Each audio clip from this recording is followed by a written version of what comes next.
A moment to recognize the elected officials that are members of the Green Party. And if you're here, please come up. Larry Bragman, member of the Fairfax Town Council. Matt Feinstein, former mayor of Santa Monica. Matt Gonzalez, former president of the San Francisco Board of Supervisors.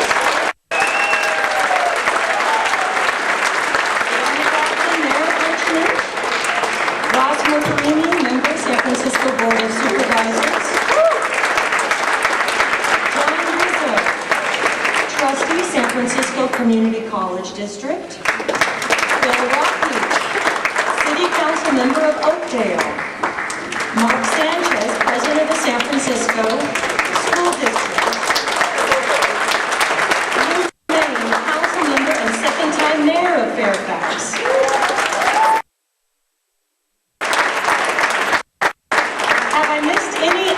Elected officials from the if you announce yourself. I see our elected officials coming up on stage. I want us to have a sense of appreciation for how far the Green Party in California really has come. Let's give a round of applause to all of our Green Party.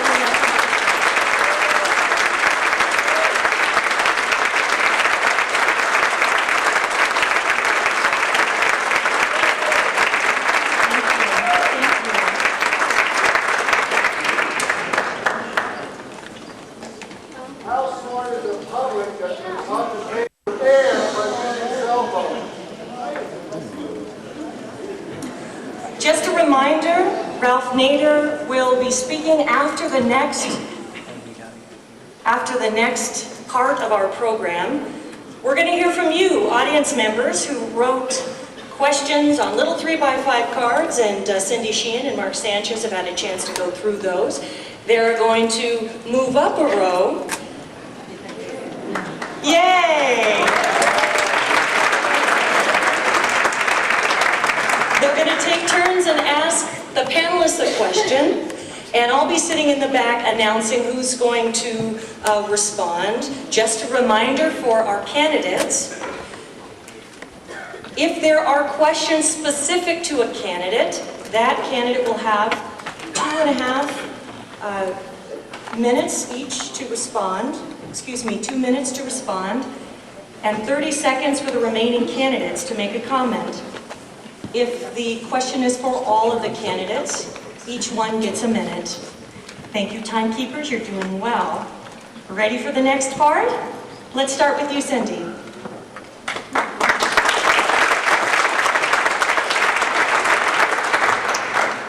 This is weird for me. Usually I'm the one that's answering the questions. I get to ask them now. First of all, I want to say hi, neighbors, and it's great to be here. I think you all are very lucky to have such a great choice. This is true diversity, and I would like to see them go up against corporate mouthpieces for the status quo anytime. But this question is something dear to my heart, and it's for, I think all of our questions are for all the candidates. I don't think any of them are singled out, but how can the Bill of Rights be protected after the next terrorist attack? I'm very interested in protecting the Bill of Rights. Cynthia McKinney. Well, first of all, we ought to try as best we can to prevent the next terrorist attack. And the way that we prevent the next one is to understand the last one. Because we haven't had truth around what happened on September 11. Now, I think it was Benjamin Franklin who said that a population who gives up its rights, liberties in exchange for security deserves neither. And so we do have an infrastructure. We have a military, we have an intelligence infrastructure that can perform for our country if we have leadership that demands that it perform. Cat Swift. Well, prevention is always the best course of action if you want to stop something. And, we need to reinstitute habeas corpus, of course, so that we can have our Bill of Rights back. And of course, this goes back to the economic issue. You address trade deals that are unfair and, find out why it is that people want to blow up something in America. And then, deal with those issues at the core level instead of just responding to the backlash.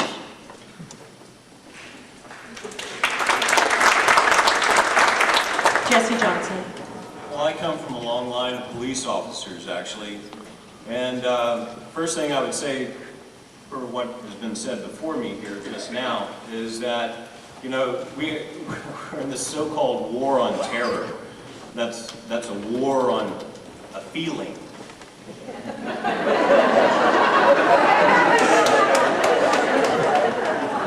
So I think it's a little misplaced. As a police officer, police detective looks at the evidence, and he doesn't look at one shred of evidence that's repeated over and over and over through the media or any other place, any shred of evidence that he hears 100 times. He believes in the 100 shreds of evidence that leads him to one final conclusion. And I think that any terrorist act, which is the crime of the century, needs to be treated as a crime. It's not an excuse for war.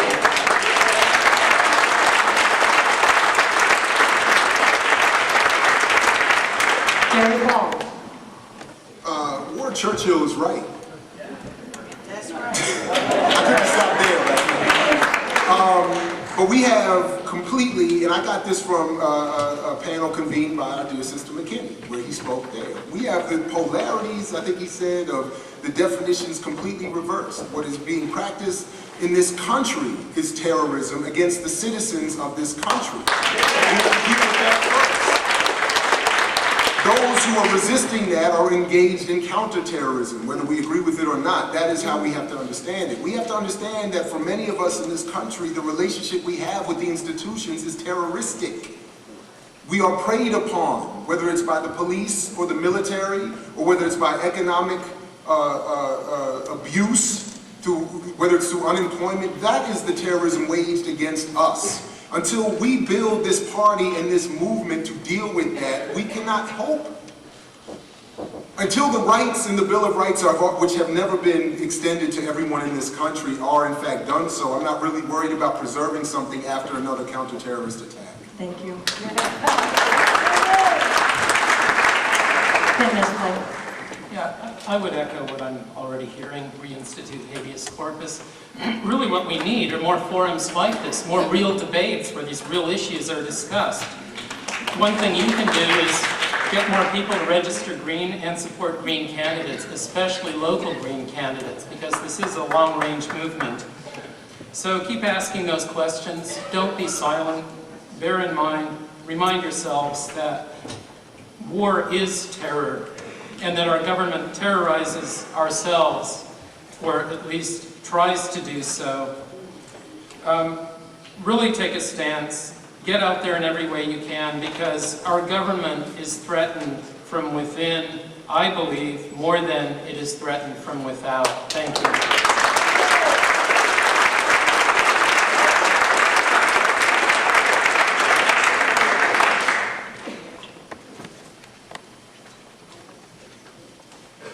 Sorry, no questions on the legalization of marijuana. Sorry. A little disappointed. The education policy in the United States is flawed at best. Can we hear from candidates about their notion about how they would reform the major reform, which is No Child Left Behind? Beginning with Cat Swift. Yeah, that's recommended. Cat Swift. I'm sorry, I couldn't hear the last part of what you said. There's reforming No Child Left Behind, Oh, which is the federal government's reform effort for education. I don't know that you can reform it. You might have to just trash it.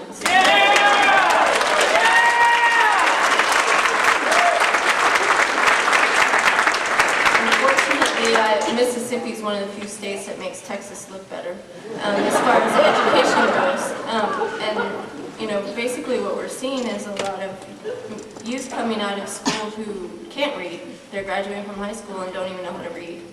And so basically we need to go back to redoing the entire education system and putting money into it so that all schools are funded equally throughout the entire country, so that everyone has the same access to education and you don't have wealthy districts and poor districts where there's a huge disparity in the education system.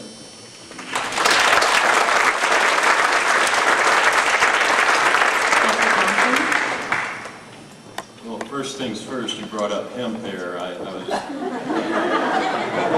As a son of a police officer, I know that most police officers wish that it wasn't illegal. It causes more crime by being illegal. It causes more political prisoners, point. But as far as No Child Left Behind, it leaves all children behind. Its only success is allowing political warmongers inside and having access to our children and program them through free video games, etc., to make war upon their fellow human beings. Education should be free to us all. Lifelong learning. That makes a great nation. That's the kind of forward thinking I'm talking about. And unfortunately, we're seeing that kind of forward thinking out of the Chinese right now. When in our educational system, our undergrads are looking to the future in science and technology at about 17%. The rest of the industrialized world is about twice that. They're going in at 51%. Thank you, that's time.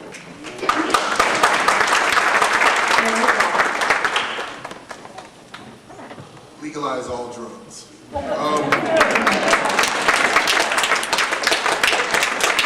As a former teacher in the DC public school system and a current university professor at a historically black college university, I see every day that the school system in this country is doing exactly what it was designed to do from its inception. As Donald Spivey said, the schoolhouse was instituted to replace the lost stability with the demise of the plantation. Until we properly fund schools, until we reorder the goals of the state, of schools supporting as a supportive institution supporting the state, we will not see any difference whether there's No Child Left Behind or any other non-named system or bill or policy. So we must absolutely, again, use the mechanism of in the electoral politics of the Green Party to have a mass movement that reorders our relationship as a community, as a society, as a nation. All of these other problems will fall in line as a result, and this is one perfect example of that.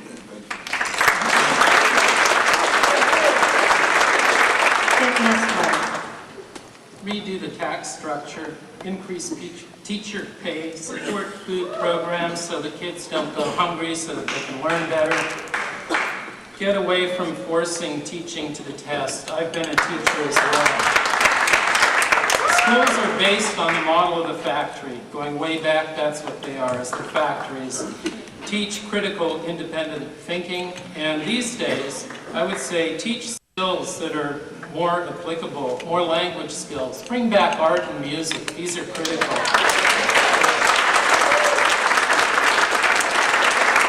Also help get children reconnected with the earth so that they can understand what really matters. If we don't protect our planet, all of these little small debates are not going to mean very much. Again, global climate change is a serious threat. Thank you.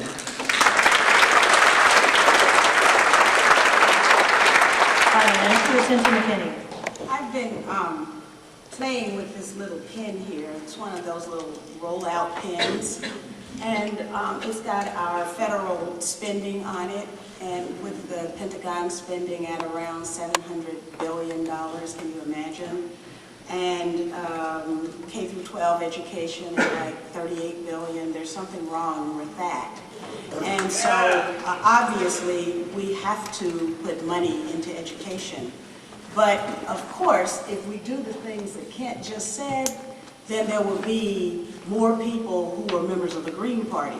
So they can't afford to do that, which means then, of course, that we have to run more people for office so that we can achieve this goal of having an educated citizenry.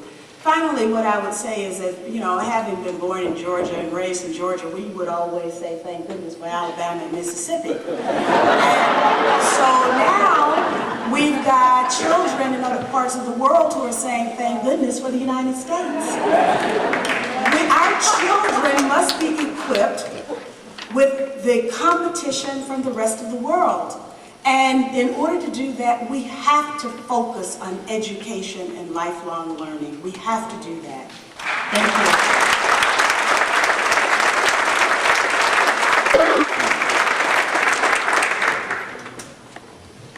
I'm going to ask a foreign policy question now. This is kind of relevant since our president was just over in Israel saying he was going to solve this problem. He doesn't solve problems, he causes problems. So what strategies will you advocate to allow the Palestinians to gain their own state? Or, I'm going to add this part, do you advocate a two-state solution, or is there another solution that you think might be more workable? Let's begin with Cynthia McKinney. First of all, I would say that the United States, as I've always said, the United States ought to be an honest broker. And right now, we are definitely not an honest broker in the affairs of the Middle East. The other thing I would say is that we've got to stop our weapons transfers to countries over there, all of them.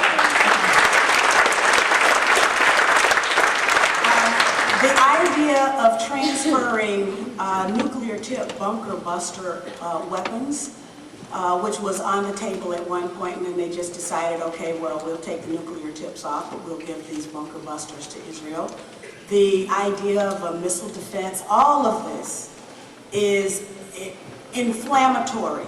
I would also make sure that the Congress didn't pass these resolutions that are also inflammatory, like stipulating that Jerusalem is the capital city when that hasn't been decided upon. In terms of a two-state solution, there are some who advocate two states, some who advocate one state, and folks just being able to live together. I would listen to the voices that are there, and I would strip away the influence of the AIPAC, the American Israel those human rights advocates who are there. Thank you.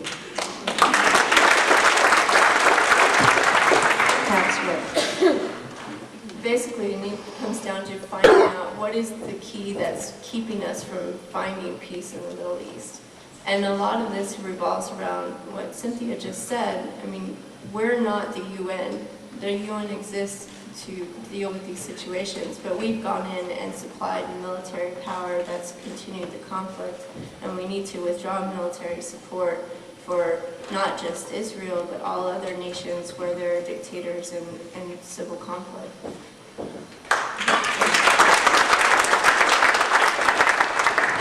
And work with the United Nations to resolve this situation and get all sides involved instead of just us trying to be the little power broker and play the games, and resolve the situations through a neutral party. Thank you.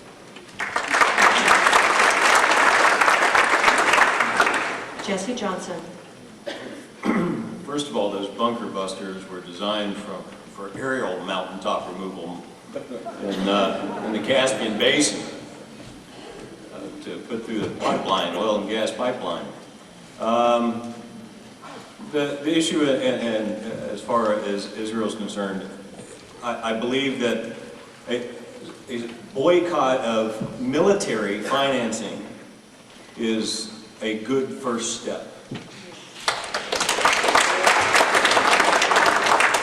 And then, much to the chagrin of our so-called president, but in that regard, in that particular instance, I think that this situation requires that communication that I was talking about prior. There's not enough communication, there's not enough negotiation, and there's nothing that's going to replace it, even in this so-called war on terror. I don't know how that feeling is going to even hand over a sword in defeat.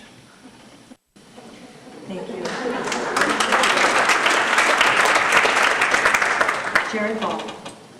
Again, I'll have to use an autobiographical example to show where my biases are. My Jewish mother was born in New York precisely because her parents left Palestine and it was Palestine. Because they felt tricked and betrayed by the Zionists who had convinced them to immigrate from Russia there in the first place. My black father, his experience and the experiences I've inherited as a black man dictate that we must deal again with the people here first. If you are going to treat black people and Latinos and indigenous people and white workers in this country the way you are, how in the hell can you expect that somebody else overseas will be treated better than the people right here?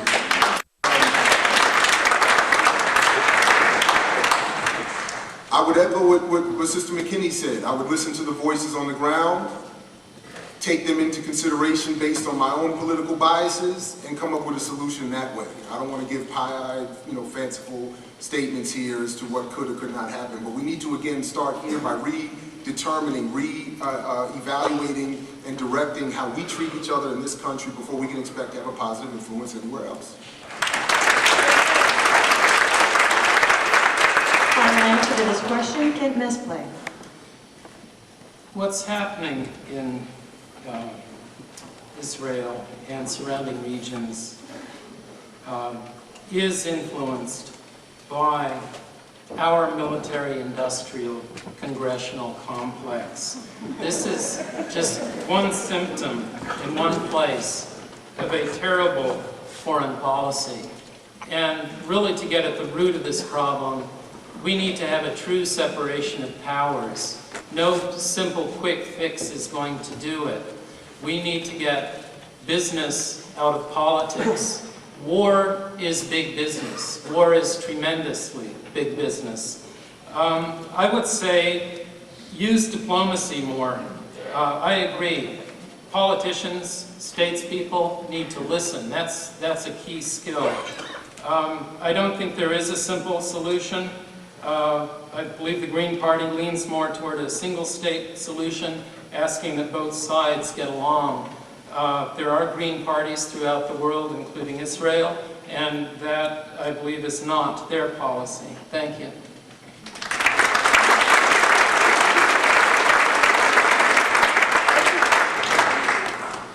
What is wrong with the Farm Bill, assuming you all believe that there's something wrong with the Farm Bill, and what would you do to change what is wrong with the Farm Bill? The Farm Bill, what would you do to change the Farm Bill, assuming you think there's something wrong with the Farm Bill? Addressing the question, the Farm Bill, Cat Swift.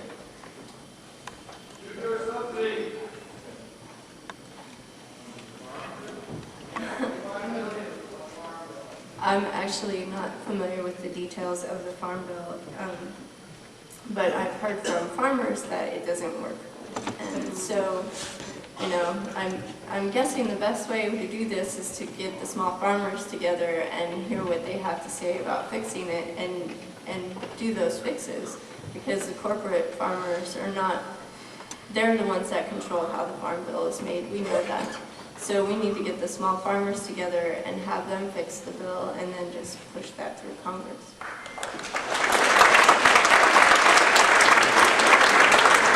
Jesse Johnson. Well, certainly get rid of aid, and subsidies that prevent us from feeding the people that need to be fed when there's about 30 million children in this country who are hungry. One way we might be asked Willie Nelson, but that gets back to hemp, and then Arthur Daniels Midland, pushing corn, and when you're taking food for fuel as opposed to using something else like hemp that we could be using that isn't necessarily used for food all the time.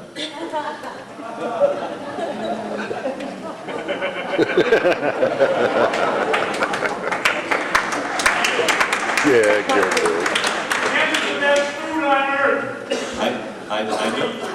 I don't argue that, and since the Scythians, it has supplied our society with oils and viable food sources for a long time, until the 20th century, and isn't it strange that suddenly in the 20th century, we have this plague called cancer, and heart disease, So, good point. Thank you. Jared Ball. I need to just say something real quick. I'm a little irritated at the previous question, I have to be honest with you. 1,200 people are dying every day in the Congo, so we can have coltan in our cell phones. There are endless numbers of other problems going on that far outweigh, with no disrespect to those there, the problems being faced, I don't even say outweigh, but need to be balanced with the problems that we face in the so-called Middle East, which is East Africa, or as some have said, middle from what? As far as, my only experience with the Farm Bill is very limited, and and farming as an issue in general through my work at the Urban Agricultural Project at the University of Maryland about some years ago. And what I would really just want to focus on is to learn the details that would allow people in my black communities to get inexpensive, good quality food, to match the high quality that is found in other parts of the country. And I would want to deal with the distances that farm food has to travel, why farmers are paid to not grow or to grow only a cash crop, and so on and so forth. It would be in that vein that I would look to deal with that problem. Next, Clay. I would echo these comments. I too have not looked at the Farm Bill very carefully, but I do know this, that farmers should not be paid to not grow food, and that corn is overblown. It's not a good source of ethanol.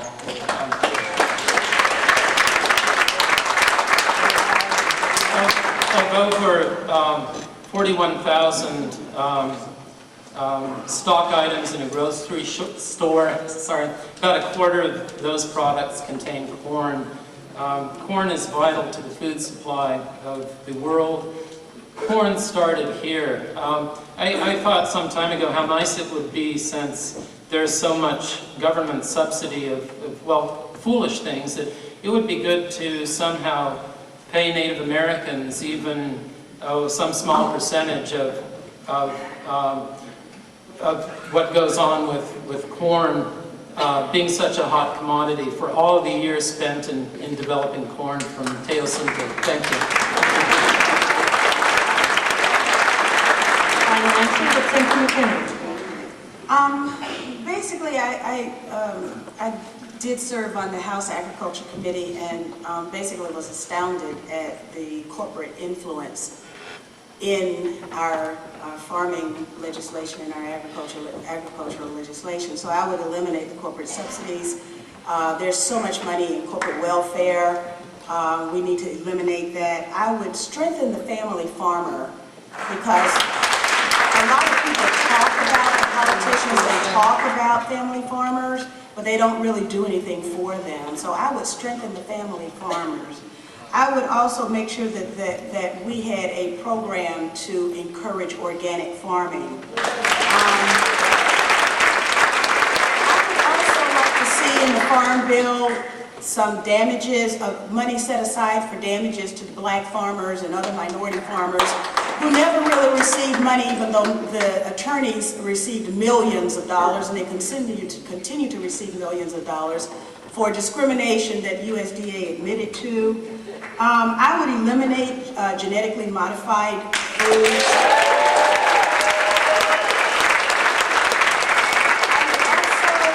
I would also look at our land policy and our water use policies, because you know, some of what we're doing is just absolutely not sustainable. Okay, that's fine. Thank you. This will be the final question from the audience to the candidates. And I'm sure if you have other questions, we couldn't get to all of them, that you can go to the candidates' websites and talk and read their policies. I'm glad I didn't get that farm question. If that was asked by a farmer in my district, will you please, make an appointment with me so we can represent all the farmers here in San Francisco. Also, I'm sure one of you will figure out how to work hemp into this answer.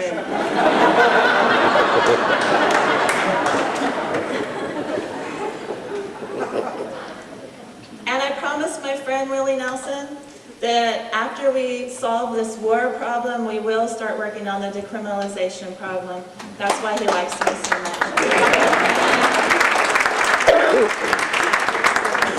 And this is a good last question, in my opinion. How will your campaign help the Green Party unite the various strains of the progressive movement, including labor and any other strain of the progressive movement you want to bring in? Beginning with Jesse Johnson.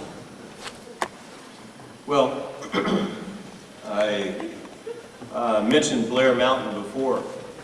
Blair Mountain was an uprising in West Virginia pertaining to labor. The miners were looking to not be murdered in their sleep, have their homes taken away from them, not have to pay for their goods at company stores with company script. When I ran for governor, I was the only card-carrying pro-labor candidate, and there was a Republican and a Democrat there. As far as my particular campaign, once I'm allowed to declare, I'm wondering why hasn't Ralph declared? But anyway, from my point of view, I intend to, once I do declare, I'm going to take off on an old-fashioned Truman-esque whistle-stop tour across the nation.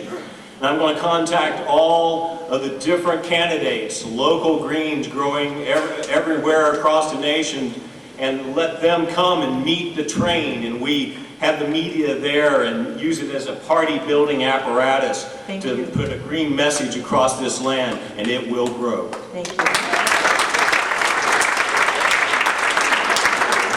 Jerry Ball.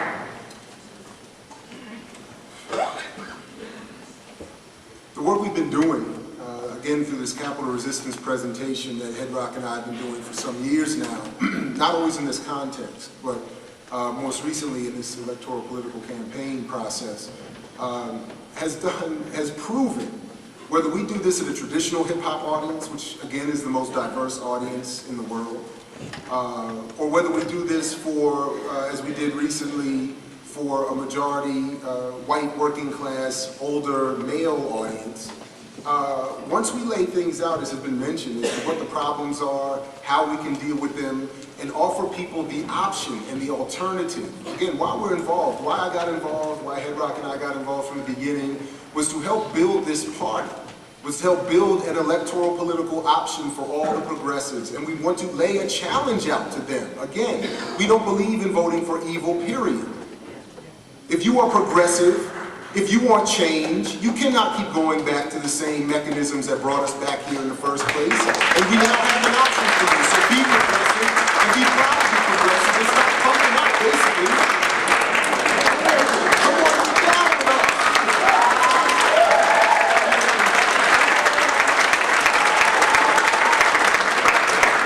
Dave Mesclane. And it's not just progressive, it's liberal. It's good to be liberal.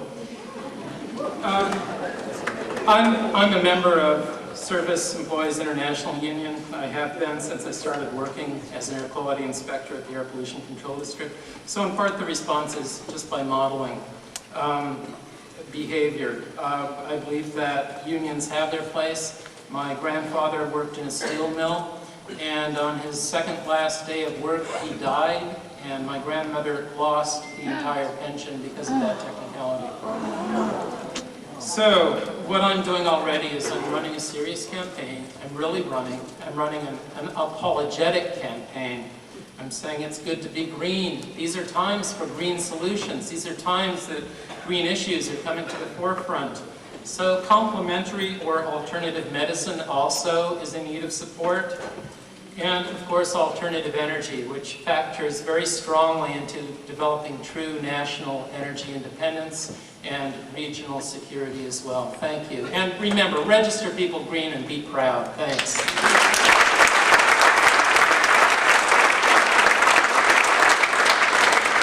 Cynthia McKinney.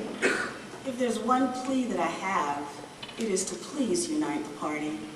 How in the world can you expect us to go up against the mightiest force on this planet and we're not together? Please. It will take the kind of strength and courage to face the empire or to face that machine out there And we can't do it divided. I'm reminded of the story that's told by Jenny D. Eugenio in The Assassinations about Malcolm X.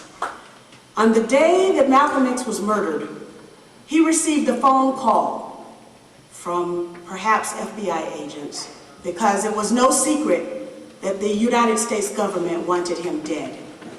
He received a phone call, and that call said, "Today is the day." Now, Malcolm X could have told his wife, "Pack the children, we're gonna go away."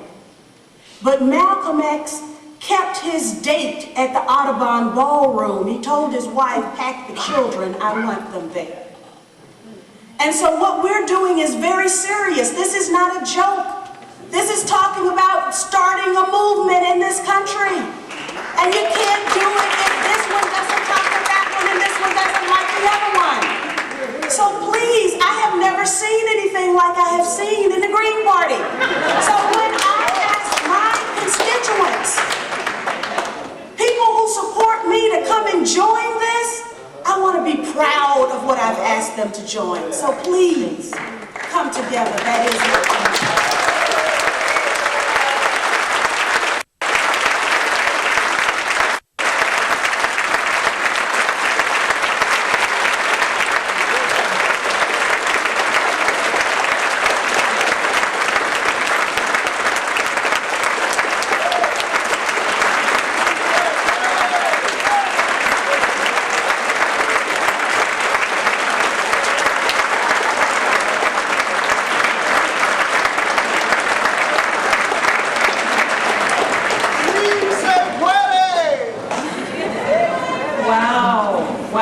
Thank you, Cynthia McKinney, and the standing ovation, Kat. I don't envy you, Kat Swift. Well, it's hard to follow that.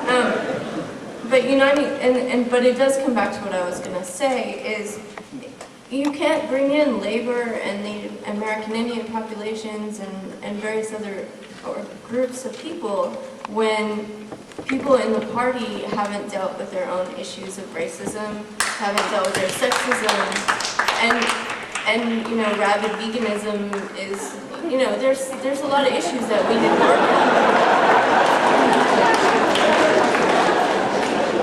Yeah, down with isms.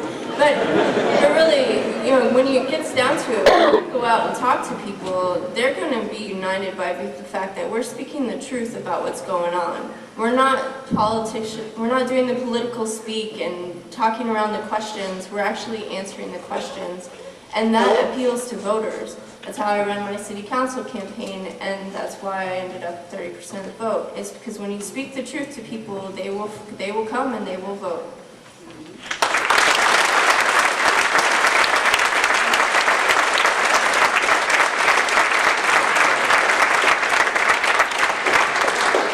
I thank the candidates. Now it's time to give 2-minute closing statements, beginning with Jared Ball.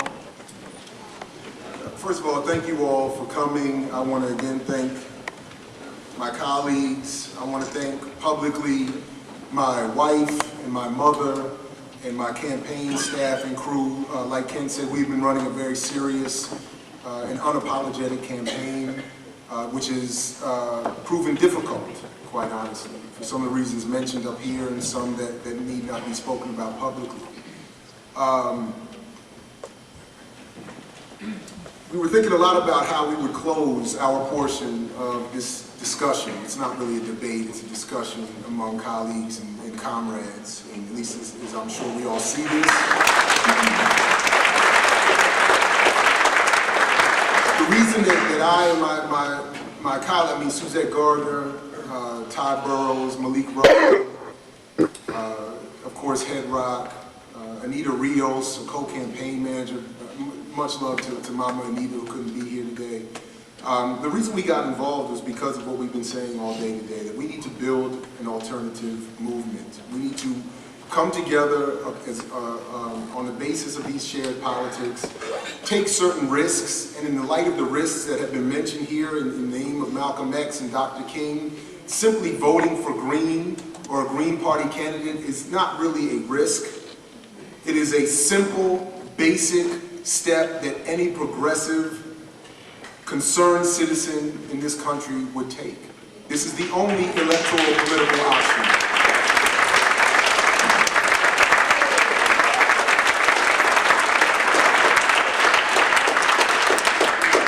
We got involved, and usually when we give this presentation, I end by putting up a big, so try to imagine this with us, a big green square. And we say we have this green party, 15 seconds. This green party. Then we show a strip of red, and we say we want to bring in the Latinos and the indigenous to help with this green party that is awfully white. Then we put the final strip up, the black strip. We want to bring in our black brothers and sisters as well. And we have this beautiful, huge image of a red, black, and green flag. We want to help make this party the true party of liberation for everyone. The best that I am going to close here. As I said at the beginning, I'm not a politician, I am a political being. I am a concerned citizen of the world. I am a wannabe revolutionary. To the extent that those are our goals, I want to share publicly with some discussions that we've had privately. We want to announce here today, and I see no reason to not do this, particularly after this discussion, that our campaign will become a full-out spokesperson, presentation component, outreach component for the Cynthia McKinney campaign. We encourage you all, but I also want to say, with no disrespect to anyone else here on the stage, our goals we see best met through Sisters Campaign. We will support unequivocally any Green Party member who gets the nomination of this party. We are building a party, not individual campaigns.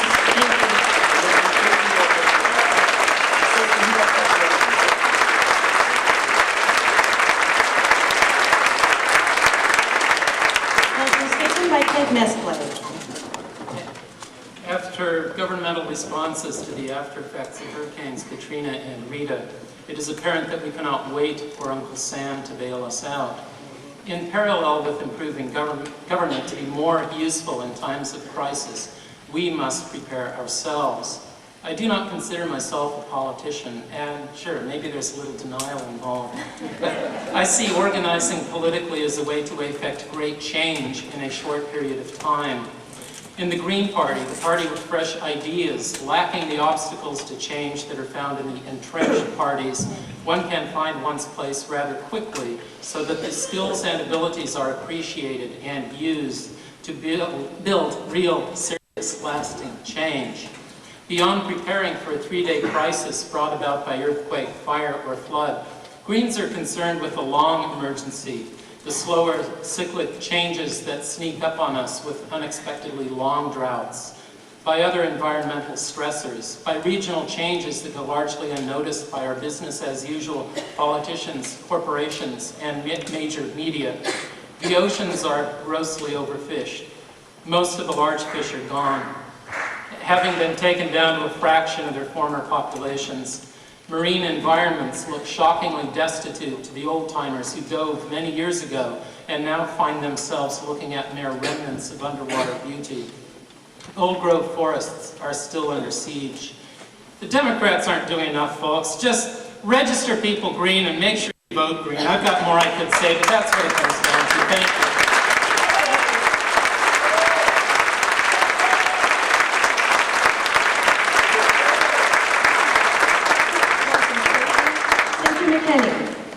I was born when many Americans, despite flagrant injustices, still had a deep and abiding faith in our country.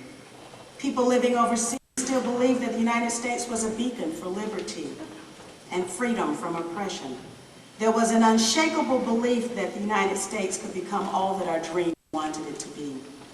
I grew up in the tumult of the 60s when fire hoses and attack dogs were unleashed on children who knew that this country could become the country of their dreams. 4 university students sat at a North Carolina lunch counter and forced this country to write a new page in its history because their struggle was right. On the night before his murder, Dr. King said that he was happy to be living at the end of the 20th century because people all over the world were saying, we want to be free.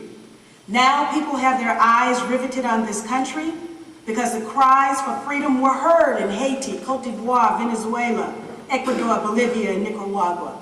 It's now our time. Those 4 North Carolina students showed us the power of one. Those elections in Haiti and Cote d'Ivoire and other countries show us the power of the people. The signs of decay are all around us. Our president believes that the Constitution is just a piece of paper. If we fail to stand up, what is it that our country will become? Those of you who are here today are the tested and the true. You have refused to abandon your radical common sense and have built a party worth moving into the major party status. I believe we can do that if we all act and move together. I'd like to thank Jared for his expression of support and for the truths that he reminded us of all today. But I want to thank you for building a wonderful party. I've visited nearly 25 states. I've got 25 more to go to, plus the District of Columbia. And by the time this is over, I expect to have visited every state in our union, meeting the wonderful people of the Green Party, and asking more people to join in this party. I believe that we can reach our goals, we can run a campaign, and we can win by our own definition if we do it together. Thank you very much for being here.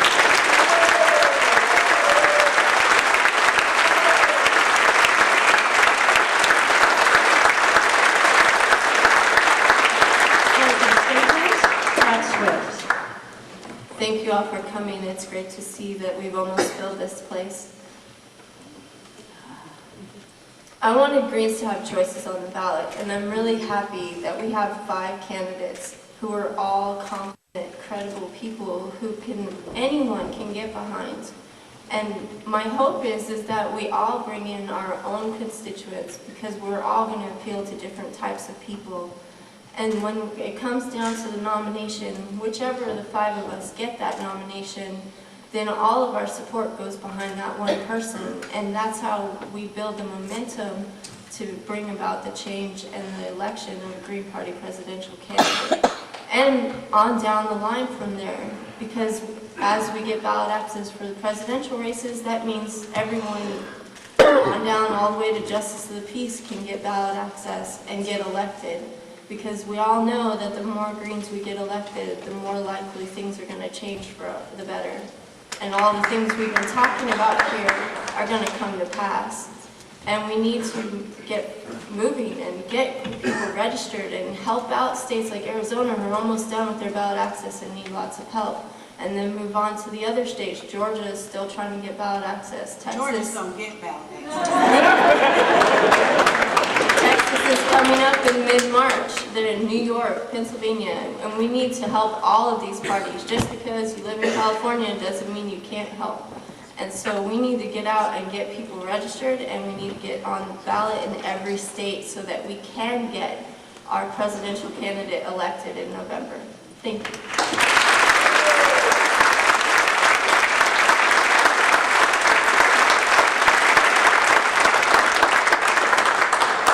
Final closing statement, Jesse Johnson. Your vote is never wasted. If you vote for what you believe in, it registers. And you vote every day. You vote every time you pull $1 out of your pocket and spend it on something. And you vote when you register.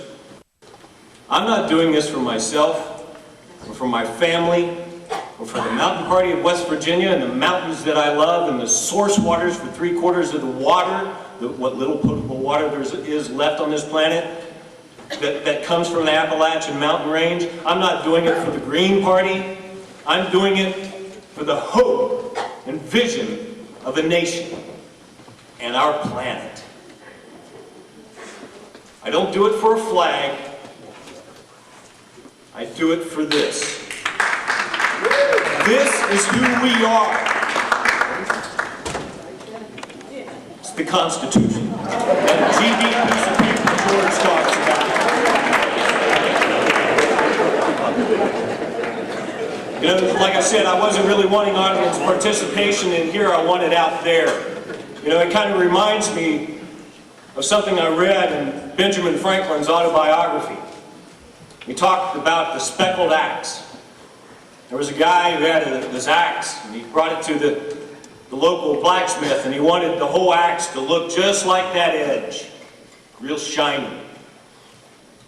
Blacksmith kind of looked at him and he says, well, I'll tell you what, you know, you can step over there and you can start grinding that, you turn that wheel and I'll grind this down until there's nothing but shiny axe for you to admire and hone and own and love. And so he grind on that axe, and he ground, and he turned, and he cranked. Finally, as he was sweating, and the blacksmith was watching, holding that axe to the grindstone, he said, you know what? This axe is just fine the way it is. I think I like a speckled axe. Well, folks, that's where we are in this nation. We've come to a point where we're far too comfortable.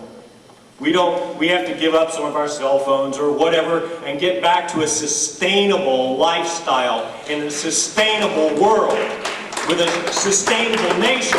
And if we follow this, it will sustain and it will endure. And nothing short of that will work. And Stalin said, you know, it's not the votes, how many votes you get, it's who counts the votes. Well, we have to have clear and transparent elections, and we cannot stop, we cannot back, we have to move forward and do what is necessary to get those elections so that the whole world looks at us and respects us for the shining example that we used to be.